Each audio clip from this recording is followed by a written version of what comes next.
وزیراعظم شہباز شریف کی آج chief of army staff general Qamar Javed Bajwa سے اہم ملاقات ہوئی، جس کے بعد ملکی سلامتی کے حوالے سے اجلاس بھی ہوا۔ وزیراعظم شہباز شریف کی صدارت میں ملکی سلامتی کے حوالے سے اعلیٰ سطح کا اجلاس ہوا، جس میں army chief general Qamar Javed Bajwa سمیت سینئر عسکری حکام شریک ہوئے۔ اجلاس میں ملکی سلامتی کے حوالے سے اہم امور پر غور کیا گیا، جبکہ سوات کی صورتحال اور مقامی لوگوں کے خدشات پر بھی تفصیلی غور کیا گیا۔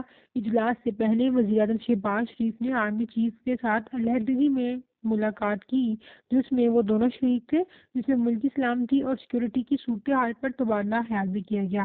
آرمی چیف نے اپنے دورہ امریکہ اور امریکی حکام سے ملاقاتوں کے حوالے سے شہباز شریف کو آگاہ کیا، جبکہ وزیراعظم نے دورہ قازقستان اور عالمی رہنماؤں سے ملاقاتوں کے بارے میں تبادلہ خیال کیا۔ ملاقات میں ملکی معاشی اور اقتصادی صورتحال پر بھی گفتگو کی گئی۔ شہباز شریف اور جنرل قمر جاوید باجوہ نے ملاقات میں ملکی سلامتی سیکورٹی کی صورتحال پر بھی تبادلہ خیال کیا۔